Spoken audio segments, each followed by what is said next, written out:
Mungkin kalian nanya galau, Bang, kok ada spoon pel ini? Jadi ini spoon pelnya, teman-teman, berfungsi pastinya sebagai... Assalamualaikum warahmatullahi wabarakatuh. Halo teman-teman, apa kabar kalian semuanya? Mudah-mudahan kalian pada sehat ya, amin. Kembali lagi sama saya Abdul Fattah Arifin, dan kali ini saya sedang berada di salah satu sungai terpanjang di Jakarta, yaitu Kali Ciliwung. Di mana Kali Ciliwung ini hulunya itu dari puncak Bogor ya, menuju ke pesisir utara Jakarta kurang lebih 120 km. Nah, Kali Ciliwung ini sering dijadikan kambing hitam ya, yang mengakibatkan Jakarta banjir, teman-teman. Padahal banjir itu pastinya disebabkan karena ulah tangan kita sendiri ya, karena tidak mungkin Allah itu mentakdirkan musibah ke hamba-hambanya, ke manusia-manusia ini kalau bukan karena kesalahannya sendiri ya. Wa ma asobakum min musibatin fa bima kasabat aidikum. Tiada satu musibah yang kuberikan kepadamu kalau bukan hasil buah tanganmu sendiri.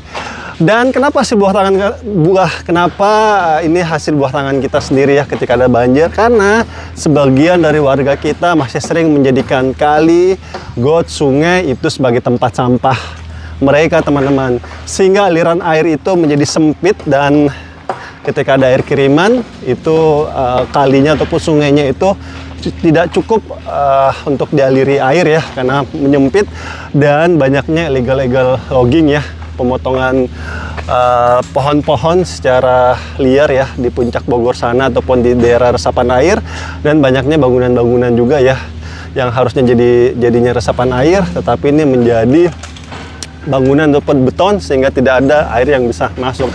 Maka dari itu pemerintah kita ya di bawah Dinas Sumber Daya Air DKI Jakarta bekerja sama dengan PUPR menyelesaikan permasalahan-permasalahan tersebut ya, ataupun mencarikan solusinya pastinya.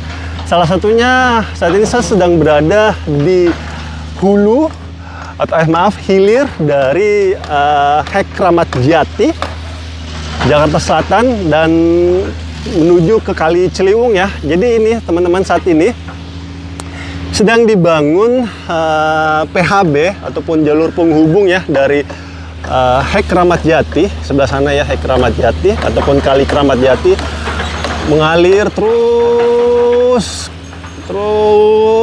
hingga masuklah ke Kali Ciliwung ini. Dan PHB ini nantinya teman-teman sangat bagus sekali ya. Tadi saya sudah ngobrol-ngobrol sama teman-teman proyek ya.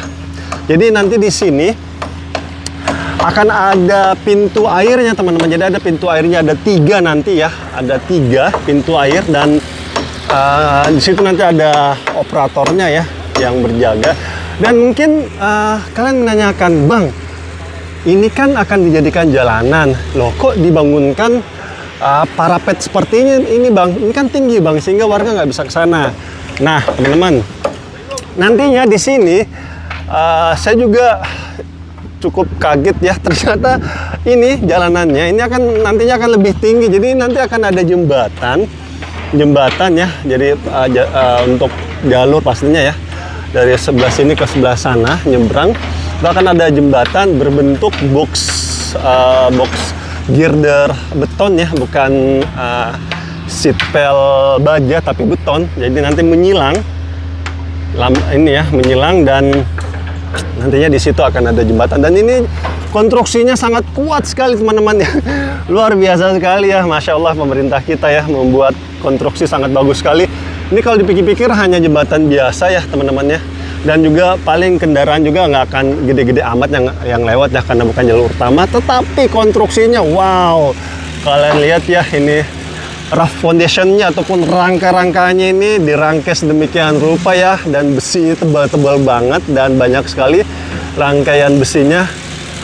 Dan ini insya Allah sangat kuat sekali teman-teman, insya Allah ya, sehingga ketika nanti akan ada air bah mungkin ya, ini insya Allah tidak akan terjadi pergeseran tanah. Dan di bawah sana mungkin kalian nanya galau, Bang, kok ada spoon pel ini? Jadi ini spoon pelnya teman-teman berfungsi pastinya sebagai pel cap ataupun cakar ayam cakar ayam untuk dudukan dari pintu air itu sendiri. Jadi nanti akan ada 3 pintu airnya. Jadi ketika ada luapan, wow, sedang dibersihkan ya teman-teman, sisa-sisa proyek. Jadi ketika ada air bah besar dari Puncak Bogor ya, jadi ini jalur utama sebenarnya teman-teman. Dan ini Hek Kramat Jati ini sebenarnya pecahan dari Kali Ciliwung. Makanya dibuatkan pintu air, karena ketika ada air bah dari Puncak Bogor yang sangat besar sekali ya, itu ditakutkan bisa feedback water masuk ke Hek Kramat Jati. Sedangkan Hek Kramat Jati sendiri itu air kirimannya itu juga sangat besar sekali teman-teman, ketika ada air kiriman dari Puncak Bogor ya, sehingga ditakutkan itu berhenti di tengah dan terjadi luber lagi di daerah Kramat Jati teman-teman. Maka dari itu pemerintah kita sudah mengantisipasi sangat bagus sekali ya, dibuatkan pintu air sekitar sini agar tidak terjadi namanya feedback water. Wow, sangat bagus sekali ya antisipasi dari pemerintah kita. Dan saat ini teman-teman dari proyek sedang mengerjakan parapet ataupun ini ya, dudukan dari jalanan. Jadi nanti itu jalan dari sebelah sana itu dia akan naik teman-teman, akan naik terus setinggi ini ya. Jadi agak melambung tinggi kayak tendangan aja, melambung tinggi ya kan, naik terus di sini jembatan itu dilewatin. Nah, mungkin kalian menanyakan, Bang, kenapa dibuatkan jembatan terlalu tinggi? Tidak dari sini aja langsung nih dibuatkan box girder. Nah, ini teman-teman, yang ini menurut hemat saya sendiri teman-teman ya.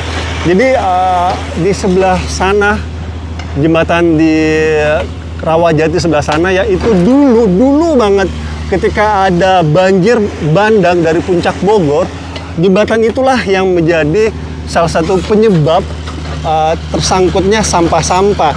Bukan gara-gara jembatan itu juga sih sebenarnya, karena kebiasaan kita menjadikan sungai, kali, got itu sebagai tempat sampah. Jadi sampah-sampah itu banyak nyangkut di bawah jembatan Rawajati, sehingga ketika sampah masyarakat itu menyangkut di jembatan, otomatis kan aliran air Kali Ciliwung itu tidak akan lancar, maka terjadilah meluap air, naik, maka bagian Rawajati itu habislah dilelep sama Kali Ciliwung ini sendiri.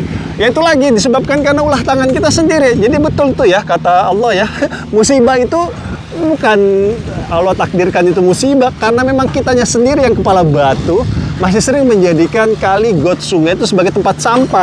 Andai kita tertib tidak membuang sampah sembarangan, maka jembatan yang di sebelah sana itu di jembatan Rawajati ya, itu tidak mungkin aliran Kali Ciliwung itu meluap, disebabkan karena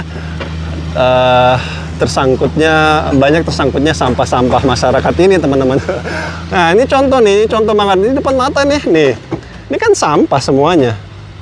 Kadang bingung ya, ngelihat warga tuh enteng banget buang sampah ke sungai, bingung saya kadang-kadang. Ini kayak gini-gini nih, ini kan sebenarnya depan-depan mata kita banyak banget sampah-sampah nih. Kadang mikir, ya Allah, pada buang sampah ya di sini ya. Nggak mikir apa ya, kalau buang sampah ke sungai itu kan sama aja menaruh bom waktu bagi kita ya. Kenapa bom waktu? Karena banyak sekali efek negatifnya. Yang pertama sudah pasti air kita menjadi tercemar yang harusnya bisa dimanfaatin. Itu yang pertama. Yang kedua sudah pasti akan mengurangi volume air yang bisa dilewati oleh air tersebut di wilayah tersebut ya, karena sedimentasi, dan pasti akan nyangkut itu sampah-sampahnya teman-teman, cepat atau lambat ya. Terus yang berikutnya pasti mengotori lah, kurang indah. Andai kita tertib ya teman-teman ya, seperti di Italia sana ya, ada sungainya di Venesia Italia sana, itu sangat bagus banget, sangat indah sekali ya wilayahnya, sehingga sungai-sungainya itu dimanfaatin untuk destinasi wisata teman-teman. Oke, informasi lagi ya teman-teman ya, nantinya kedepannya ini memang bantaran kali ini semua akan dirapikan ya, kurang lebih sekitar 16 km itu akan dirapikan ya. Jadi dibuatkan jalan inspeksi. Jadi ini kalau lurus ke sana ini ke arah Pasar Minggu teman-teman. Semua yang menjadi pertanyaan besar saya sebenarnya, kita ketahui ya bahwa bantaran Kali Ciliwung ini sangat banyak sekali pohon-pohon yang cukup lebat ya. Dan ketika ada penanggulan seperti ini pasti mau tidak mau pohon-pohonnya yang di bantaran kali itu pasti akan ditebang, karena di wilayah sini pun tadinya ini banyak pohon teman-teman. Ini saya walau-walau bagaimana kedepannya ya pohon-pohon ini, karena kita ketahui fungsi pohon itu sangat banyak sekali ya, bisa menyaring udara kotor, terus sebagai penyimpanan air kita ya di bawah tanah, menahan abrasi. Cuma kalau dibuatkan jalan inspeksi seperti ini, nasib pohon-pohon ini gimana ya? Pasti bakal ditebang lah, nggak mungkin enggak. Ya, walau-walam kita serahkan ke uli amri kita ya. Pasti beliau di sana sudah mengantisipasi dengan baik. Oke, itu aja dulu report dari saya ya, kegiatan pemerintah kita dari Dinas Sumber Daya Air DKI Jakarta sebagai pemilik lahan ya. Kenapa pembebasan lahannya dilakukan oleh DSDA ya? Karena ya lahannya ini milik Pemprov DKI Jakarta dan bagian pengurusan air itu ada di salah satunya Dinas Sumber Daya Air DKI Jakarta. Pembebasan lahannya dan pelaksananya itu adalah dari PUPR.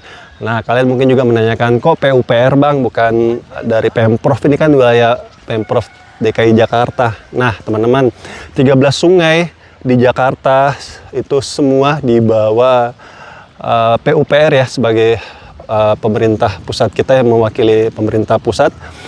Maka pembebasan lahannya dari Dinas Sumber Daya Air DKI Jakarta dan pelaksananya dari pemerintah pusat di bawah PUPR. Dan ini adalah bukti nyata ya bahwa kolaborasi antara pemerintah pusat dan pemerintah daerah sangat bagus sekali. Dan pembebasan lahan ini sudah dilakukan dari tahun 2020 kalau tidak salah ya, dari zamannya Pak Anies Rashid Baswedan. Habis itu dilanjutkan lagi dari zamannya Pak PJ Heru ya, dan dilanjutkan lagi oleh Pak Teguh Setiabudi teman-teman. Dan ini adalah bukti nyata ya bahwa pemerintah kita sangat serius sekali dalam penanganan banjir di Jakarta ya. Seperti lapisan video yang saya berikan ke kalian, ini lapisan video resmi dari maksud saya lapisan gambar resmi dari BMKG, dari Bappenas, dari penanggulangan bencana daerah, di mana Jakarta setiap tahunnya menunjukkan penurunan tingkat banjir yang sangat signifikan sekali. Dan itu adalah bukti nyata ya bahwa Dinas Sumber Daya Air DKI Jakarta hadir ke masyarakat Jakarta ya untuk menyelesaikan permasalahan banjir. Dan terima kasih untuk para pemimpin negeri ini yang terus berusaha memberikan fasilitas yang nyaman dan aman untuk rakyatnya. Oh ya, sebagai informasi sekarang sudah setengah 12 lewat ya, maka sudah masuk jam istirahat. Sebagian ini pekerja sudah banyak yang istirahat teman-teman. Apalagi ya, sudah mau epilog ataupun penutup, malah ini lagi ya. Udah itu aja, dan terima kasih untuk pemerintah kita yang terus berusaha memberikan fasilitas yang nyaman dan aman untuk rakyatnya. Terima kasih juga teman-teman yang selalu support channel ini. Saya minta maaf ya jika selama jalan-jalan di tempat ini ada salah-salah kata ataupun salah-salah review. Saya hanyalah manusia biasa teman-teman yang tidak luput dari kata salah ataupun hilaf dan akhir kalam. Saya Abdul Fattah Arifin dari proyek PHB Rawa Kramat Jati ke Kali Ciliwung, Jakarta Selatan dan Jakarta Timur. Kenapa Jakarta Selatan, Jakarta Timur? Karena sebelah sana ini adalah Jakarta Selatan, tetapi di belakang kita ini masuk Jakarta Timur, teman-teman, ataupun di Kramat Jati ya. Itu aja. Assalamualaikum warahmatullahi wabarakatuh. Indonesia maju.